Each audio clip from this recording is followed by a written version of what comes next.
Well, my father owned a construction company and I worked for him, and I remember our conversation one day. He was asking me what I wanted to be. I was a teenager working for him, and he said, well, what do you want to be when you grow up? And I'm a teenager, so I thought I was grown up at that time, but I said, I want to build something bigger than a building. I want to build a road. I want to build a bridge. And he said, I will help you every way that I can. So what do you want to be? I said, I want to be an engineer.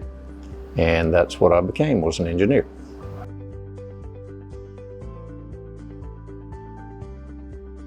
When I graduated from Mississippi State in 1986, there was a push in Mississippi at that time to have a highway bill that would 4-lane most of the highways in Mississippi so that folks could be closer to 4-lane highways and the interstate system.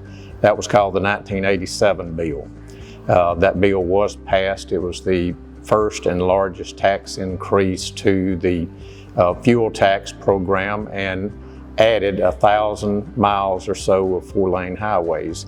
The area around my hometown where I worked in Waynesboro, all of the highways were state highways or federal highways, U.S. federal highways, and we 4-laned a lot of those. So that's probably one of my most memorable accomplishments, was 4-laning the highway system around my hometown.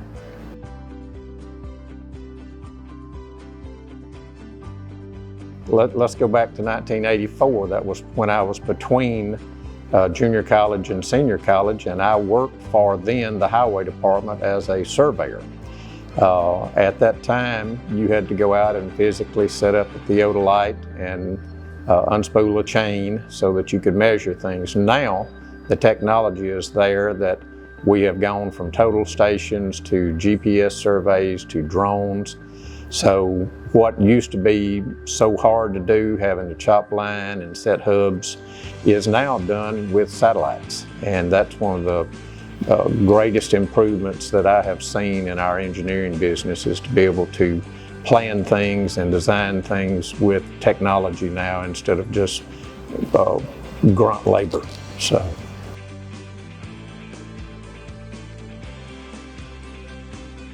I like to shoot sporting clays and travel.